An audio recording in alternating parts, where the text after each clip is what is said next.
Oke, selamat siang semua. Ya. Sebelum kita mulai, kita perkenalkan dulu nih. Kenalkan, nama saya Muhammad Azhar Zulfikar sebagai host yang pertama. Saya Latifah Rasyada sebagai host yang kedua. Saya Rufi Gatu Nafi'ah sebagai narasumber 1. Saya Emir Mudani sebagai narasumber 2. Saya Melanisa Azifah sebagai narasumber 3. Saya Melian Dewi Kusuma Dewi sebagai narasumber 4. Oke, semoga kita semua diberikan kesehatan selalu dan kalian semua yang dengerin podcast kami ya.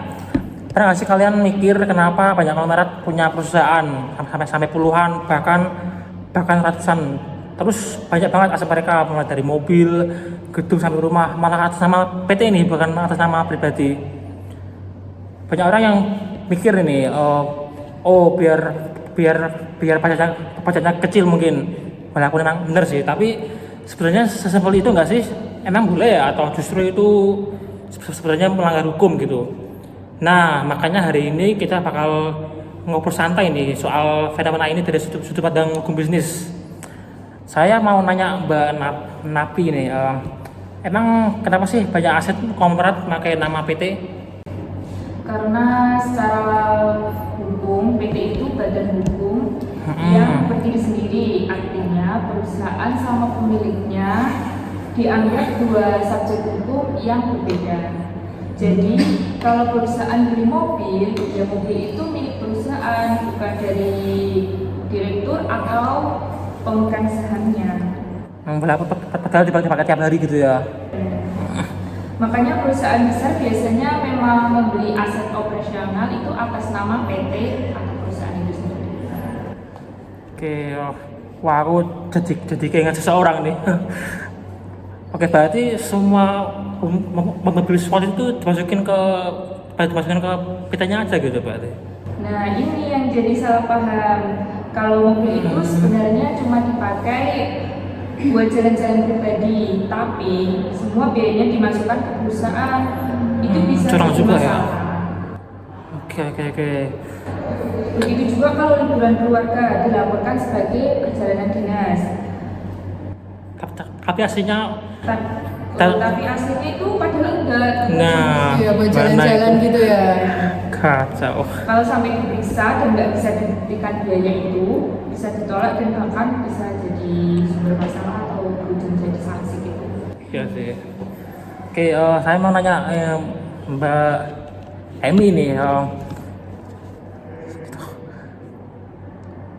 Emang kalau misalnya kayak gitu tuh pajaknya juga lebih ringan ya? Nah, itu bisa jadi lebih efisien, tapi bukan berarti asal-asalan. Misalnya perusahaan beli mobil yang dipakai buat operasional. Nah, biaya bensin, servis, pajak kendaraan, asuransi sampai penyusunannya memang bisa menjadi biaya perusahaan. Karena biaya bertambah, maka kena pajak bisa berkurang. Ini disebut tax planning dan diperbolehkan selama memang sesuai dengan aturannya. Oke.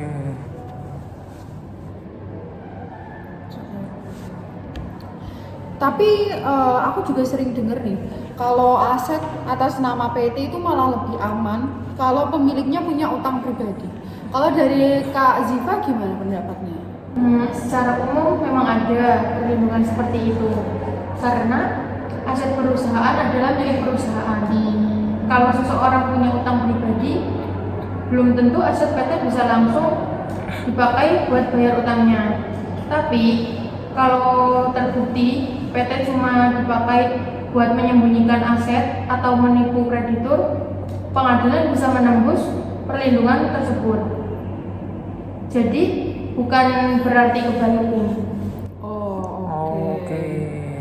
Berarti tetap aja ya pejabat itu nggak bisa kebal hukum ya. Oke. Jadi sebenarnya di sini tuh yang bikin konglomerat kelihatan pinter itu karena mereka ngerti aturan atau gimana sih Kak Amel? Kalau menurutku iya, tapi lebih tepatnya mereka mengerti. Perusahaan besar biasanya punya akuntan, konsultan pajak, auditor, sampai pengacara. Mereka merancang bisnis supaya efisien, termasuknya soal pajak, tapi tetap berusaha berada dalam koridor hukum. Makanya kita sering dengar istilah tax planning, bukan tax evasion. Tax planning itu mengatur bisnis supaya pajak yang kita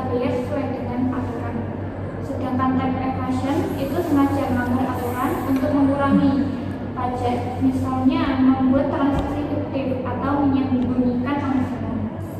Nah, yang kedua itu jelas melanggar pajak. Oh, itu tax evasion. Oke, tapi ini sering banget kita lihat nih ya di medsos gitu, anak atau keluarga post pamer Bluespol gitu. Wah, yang ternyata itu atas nama PT, itu boleh gak sih? Secara aturan pajak sebenarnya nggak boleh. Biaya yang Nggak boleh boleh. ditanggung PT itu cuma buat keperluan bisnis. Oke. Kalau mobilnya murni dipakai buat jalan-jalan keluarga atau belanja pribadi, biaya bensin dan servisnya nggak boleh dimasukkan ke pengeluaran kantor buat ngurangin pajak. Jadi Iya sih. tetap ada batasannya. Tetap ya nggak bisa seenaknya gitu. Oke ya. So, oke. Terus Ziva, emang orang-orang dari pajak ini nggak curiga kah kalau ada PT yang asetnya mewah banget tapi bayar pajaknya dikit banget gitu? Pasti curiga dong. Curiga, oke. Orang pajak itu punya data lengkap dan rajin periksa laporan keuangan. Kalau mereka nemu yang nggak wajar, misalnya kantornya kecil tapi punya mobil 5 sport atas nama PT, pasti bakal dikejar dan dimintai bukti operasionalnya. Kalau ketahuan bohong, dendanya bisa gede banget, bahkan bisa dipenjara. Ngeri juga ya ternyata konsekuensinya. Berarti apa sih resiko paling fatal kalau mereka nekat mainin aturan ini? Risiko fatalnya adalah perlindungan hukum. Mereka bisa dikasih sama pengadilan. Jadi kalau ketahuan PT itu cuma dipakai buat keamanan, nipu pajak atau sembunyi data, si pemilik nggak bisa berlindung. Lagi di dari nama PT atau PT-nya bangkrut atau punya utang data pribadi, si pemilik bisa disita polisi. Oke. Terakhir nih ya, buat Kak Nafi nih ya berarti ya.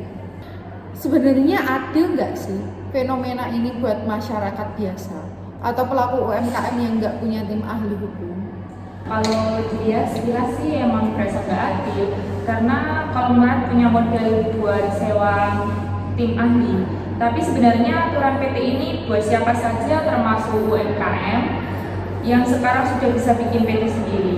Makanya lewat podcast ini kita pengen edukasi kalau legalitas itu penting biar usaha kecil juga bisa ikutan berkembang dan terlindungi. Oh, berarti emang aku jadi pernah dengar istilah nih, lu punya kuasa gitu.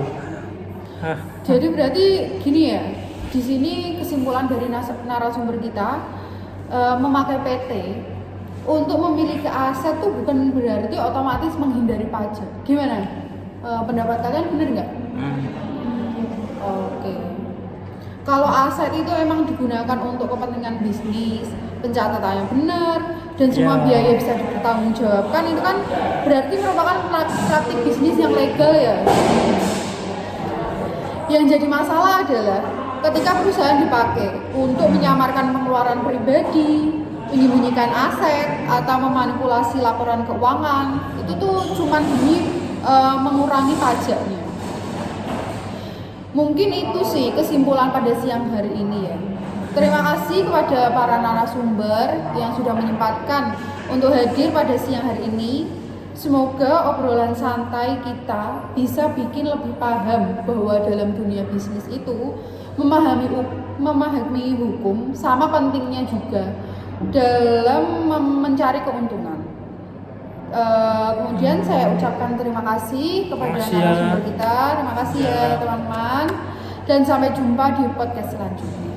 Oke, bye-bye. Dadah.